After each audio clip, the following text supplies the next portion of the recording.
My name is Michael Gnant. I'm a surgeon, and I work at the University of Vienna in Austria. And I'm honored that I'm allowed to present some of the data we've produced in recent years to you here. And I actually believe that it fits quite well with the overall subject, as Martin and the President have said. Can you see the next slide? What I'm going to present to you is the effect of zoledronic acid in the adjuvant treatment of premenopausal young patients with breast cancer. And why it fits so well is that first, this is the truly European research. And I think we have been doing a good job in catching up a little bit in producing globally important progress in Europe. Unfortunately, the European research funding system lags behind a little bit. I think there's a lot to do in terms of public funding of clinical trial. But secondly, this is a truly interdisciplinary research. So as you have seen, Austria is a tiny country, just 8 million people, which is half the population of Istanbul, for example. So if we do not work together, surgeons, medical oncologists, radiologists, pathologists, psychologists, patient advocates, everybody involved basically, then we would never be able to produce something which is helping research in such an important disease as breast cancer. So basically, this trial tried to answer two questions. First, can the aromatase inhibitor anastrozole improve treatment in premenopausal patients over tamoxifen? You may know that aromatase inhibitors have shown superiority in postmenopausal patients, and we tried to answer whether this would also happen in premenopausal patients. Second, can the addition of a bisphosphonate, zoledronic acid, again improve the outcome of the treatment? Next slide. So this is the design of the trial. It's a large trial. It's 1,800 patients in there. And these patients all had low and intermediate risk, what we call endocrine responsive breast cancer. That means that on the surface of their breast cancer cells, there are receptors for basically female sex hormones.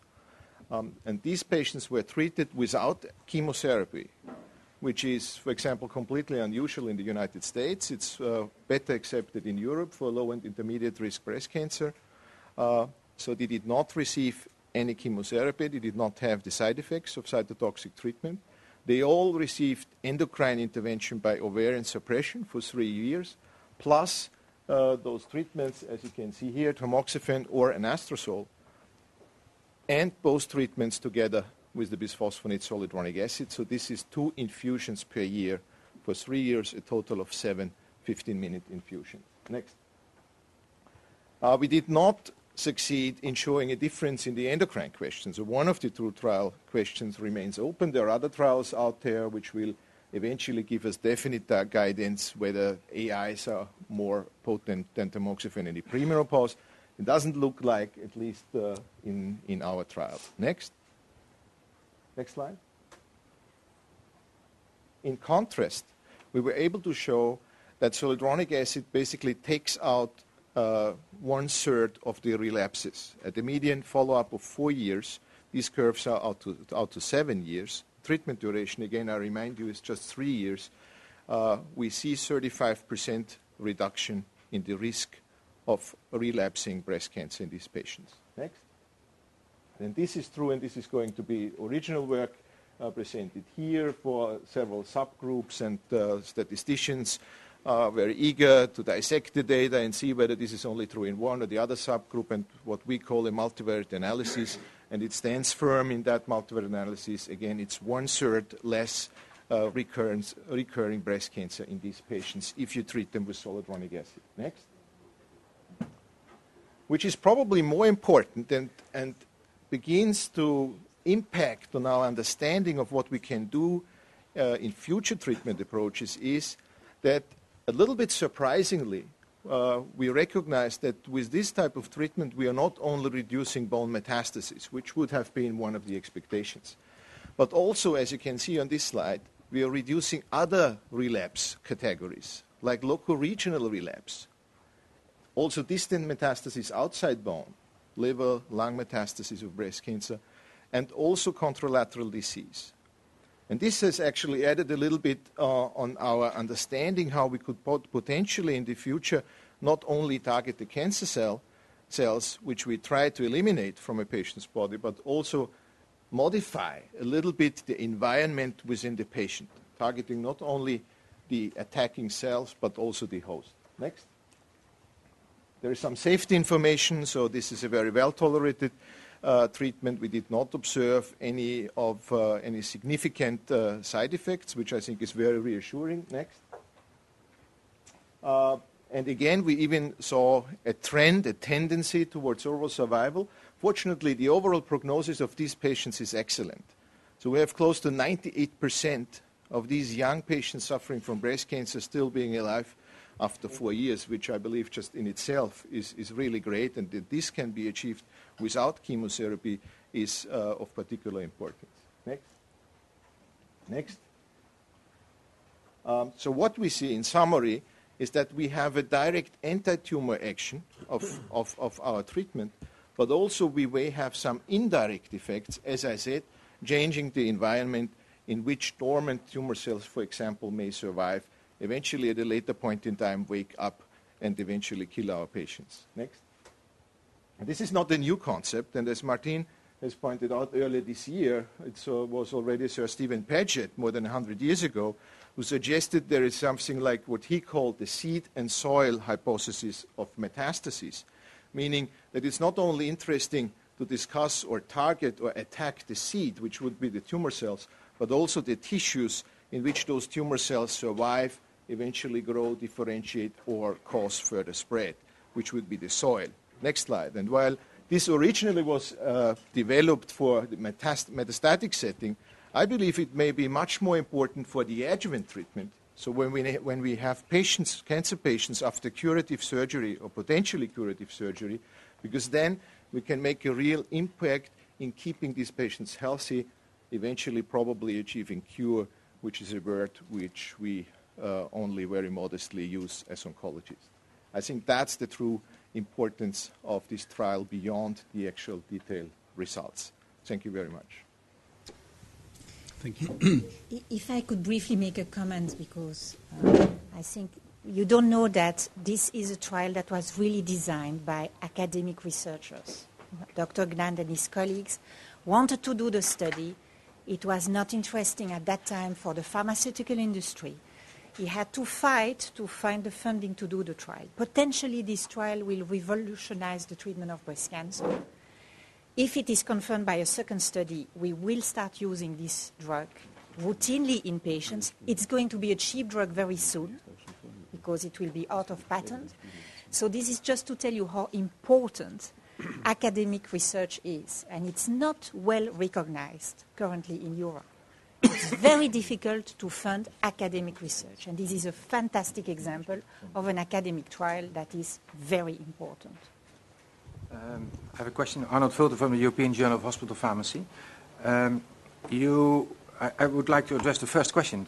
I think it's fantastic what you showed with zoledronic acid, because we had some expectation from other trials, and it's really great that there's no more solid proof. Yeah, I know. I think it's very important now that we have these results. Coming back to the first question, where you were looking at the endocrine treatment, we know that as you compared just one drug that is susceptible for metabolism, actually coming back to the point that Professor Picard was addressing, these patients are different. And we know that tamoxifen is not effective in about 20% of patients. That's quite a lot. Goetz from the Mayo Clinic showed that, I think, quite evidently. So did you stratify your patient for this particular property of metabolizing enzymes? So you may actually have undervalued tamoxifen. That's my feeling. It's a very good question. Obviously, many of us would believe that the CYP2D6 metabolism is a very important issue, but that's basically affecting all the tamoxifen versus AI trials as well as ours. The problem is that it's much more difficult, other than speculating, to actually confirm that this lack in 5-hydroxy-endoxifen would affect the clinical outcome of patients. We're working very closely with Matthew at the Mayo Clinic in order to clarify this. But the answer is there was no testing for this because there is no easy test available. And as a matter of fact, such testing would be much more expensive than any of the drugs involved. So we still have to elucidate that question. But I agree with you that one of the reasons why tamoxifen is failing in a certain proportion of patients will be that lack in the metabolizing enzyme. I'm a physician, and as a physician I say, well, it's clearly shown it works, so I don't care so much. I'm also a researcher, so therefore I say, obviously, I would like to know. Currently, what we can do is just rely on a large amount of preclinical and experimental data. And increasingly, particularly over the last 12 months, there have been clinical reports from small studies, all of them potentially underpowered, to, let's say, support the theory I have tried to lay out before you. We do have indication that zoledronic acid can do some anti-tumor activity, direct activity, inhibiting adhesion, reducing the ability of tumor cells to migrate, but also increasing their tendency to go to a programmed cell death, which we call apoptosis. But zoledronic acid also in experimental settings does other things, indirect anti-tumor effects. It has the ability to inhibit angiogenesis. It also attracts the immune system by stimulating gamma delta T cells. And there have been presentations, again, from Europe, but also in the US at the European Breast Cancer Conference this year in Berlin, that when you look at patients and you investigate them for isolated hidden tumor cells in their bone marrow, that these treatments would actually reduce the proportion of patients where you can find those cells. So all that is adding to the picture that some of these mechanisms together may both act directly on tumor cells, but maybe even more importantly, change the microenvironment in which these dormant tumor cells survive. Basically, if I stay in that simple comparison, if that dormant after 10 years for some reason decides to wake up and it doesn't like it there because it's a hostile environment, then that cell may as well decide to go into apoptosis. And in the adjuvant setting, it may just be good enough to have a single cell at the time of a point of waking up, programming towards apoptosis rather than to redifferentiating and future spread. This is speculation at this point. Currently, there are 20,000 patients worldwide in clinical trials in further investigating this, and a lot of research interest obviously is going into more definitely clarifying the mechanism. I want to add that's a good example how a used drug which is developed for another thing, just for supportive care to treat bone or help to treat bone metastases in all tumor types, changes to be an anti-proliferative agent or a cytotoxic agent. It has been seen, as I said before, in several preclinical data and several tumor types that this is active as anti-proliferative agent, as cytostatic agent, but it's never investigated put like this. So new shows have shown that this is the case, obviously. We recently have seen that in testis cancer, it's a highly active agent. And the mechanism of action is unclear, but highly prostate cancer, bladder cancer, so many tumor types where zoledronic acid and some other analogs are very highly active. And I think that's very interesting to see how one drug which has nothing to do with cytostatic activity now turns to be an active agent. It's a new type of targeted drug. Well, as scientists, we like to have confirmation, particularly for pivotal results. As I said, there are several studies out there. One of them is the so-called ASSURE trial, where Rob Coleman from Sheffield is the principal investigator. And this trial is due to report, let's say, within the next 12 to 18 months. And we are all eager to see that there is confirmation for what we have seen. On the other hand, I keep getting emails from patients and physicians asking me whether we should use this now.